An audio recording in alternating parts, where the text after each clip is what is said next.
করেছে। হাজার হাজার লক্ষ লক্ষ ভাইদেরকে দিনের পর দিন, মাসের পর মাস, বছরের পর বছর আমাদেরকে জেল করে আটকে রেখেও এই আন্দোলনের অগ্রযাত্রাকে থামানো যায়নি। বরঞ্চ যত জুলুম হয়েছে, যত নির্যাতন হয়েছে, যত শহীদ করেছে আমাদের, তত বেশি আন্দোলন বেগবান হয়েছে, শক্তিশালী হয়েছে, মজবুত হয়েছে। 5ই আগস্টের ঘটনার মধ্য দিয়ে দেশের মানুষ সেটি জানতে পেরেছে। সম্মানিত ভাই আমার, এই আমি দেলোয়ার হোসেন দীর্ঘ 15 বছর ধরে আমি রাজশাহী বিশ্ববিদ্যালয়ের সভাপতি ছিলাম। সেই জায়গাও আমার বিরুদ্ধে মামলা হয়েছে সত্য কথা বলার কারণে, ইসলামী আন্দোলনের নেতৃত্ব দেওয়ার কারণে, ছাত্র শিবিরের বিশ্ববিদ্যালয় শাখার সভাপতির হিসেবে নেতৃত্ব দেওয়ার কারণে আমার বিরুদ্ধে সেখানে অসংখ্য মামলা হয়েছিল।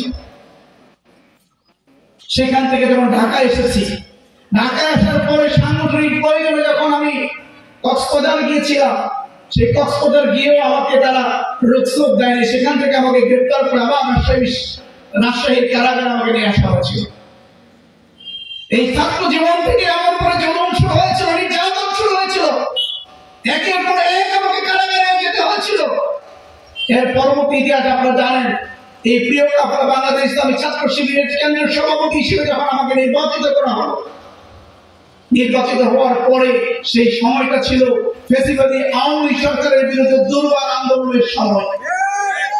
সেই সময়টার সামনের কাতার থেকে যখন রাজপথে সারা বাংলাদেশে যখন আমার নেতৃত্বে আন্দোলন শুরু হয়েছিল, ছাত্র সমাজ যখন জেগে উঠেছিল, পুরো বাংলাদেশের মানুষকে আমরা জানাতে সক্ষম হয়েছিলাম। সেই আন্দোলনে একটা পর্যায়ে এই আন্দোলনে ভীত সন্ত্রস্ত হয়ে তারা আমাকে গ্রেপ্তার করার পরে আপনারা জানেন একটানা 54 দিন আমাকে রিমান্ডে রেখেছিল। জুলুমের স্টিমরোলার আমার প্রচারণা হয়েছিল। শরীরের প্রত্যেকটি অঙ্গ প্রত্যঙ্গকে তারা এক এক করে জুলুম চালিয়ে নিঃশেষ করে দিতে চেয়েছিল, আমাকে দুনিয়া থেকে বিদায় করে দিতে চেয়েছিল। কিন্তু আল্লাহ রাব্বুল আলামিন যাকে বাঁচিয়ে রাখেন, পৃথিবীর কোনো শক্তি নেই তাকে দুনিয়া থেকে বিদায় করে দেওয়া। আল্লাহ আমাকে সেখান থেকে মুক্ত করেছে। দীর্ঘ 4.5 বছর পরে আমি জেলখানা থেকে মুক্ত হয়েছি। আমার বিরুদ্ধে 200 অধিক মামলা দেওয়া হয়েছে। 200 মামলা কাঁধে নিয়ে দীর্ঘ 15 বছর, এরপর আমরা রাজপথ ছেড়ে দিই নাই। জেলখানা থেকে 4.5 বছর পরে জেলখানা থেকে বের হই, আমরা আবার রাজপথে নেমেছিলাম। আপনারা দেখেছেন বিগত ফ্যাসিবাদী সরকারের শেষ সময়গুলোতে রাজপথে, ঢাকার রাজপথে কিভাবে আমরা ভূমিকা রেখেছি। অন্য রাজনৈতিক সংগঠনগুলো যখন ঢাকার রাজপথে নামার সাহস পায় নাই, যখন ঢাকার রাজপথে নামতে পারে নাই, জামাত ইসলামী এবং ইসলামী ছাত্র শিবিরের নেতৃত্বে প্রতিদিন প্রতিবাদী সেই আওয়ামী হাসিনা সরকারের বিরুদ্ধে দুর্বার আন্দোলন করে তুলেছি আমরা ঢাকার রাজপথে। যার কারণে ঢাকার প্রশাসন একটা পর্যায়ে আমাদেরকে খোঁজার জন্য বলতো নাকি যে আমাদের ঘুম হারাম করে দিয়েছে দেলোয়ার হোসেন।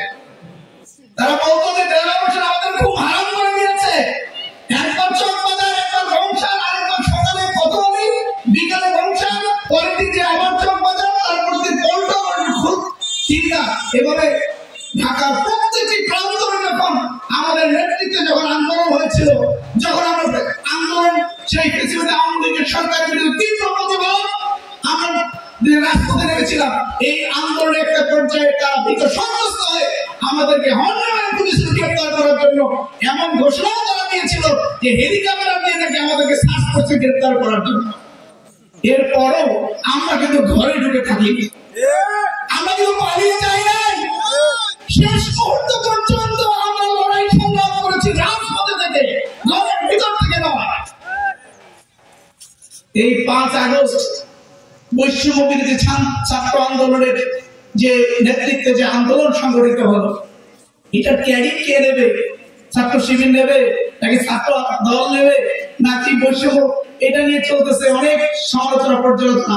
আমরা বলেছি এটার ক্রেডিট কার নয়, এটার ক্রেডিট হলো এদেশের ছাত্র সমাজ এবং জনগণের।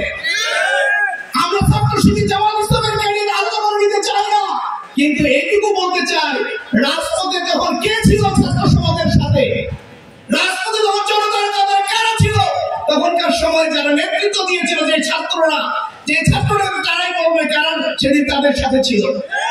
আমরা বলবো না। আমি দেলোয়ার 4-3-1 শাহবাগের সেই ছাত্র আন্দোলনের নেতৃত্বে ওই জায়গায় আমার দায়িত্ব ছিল।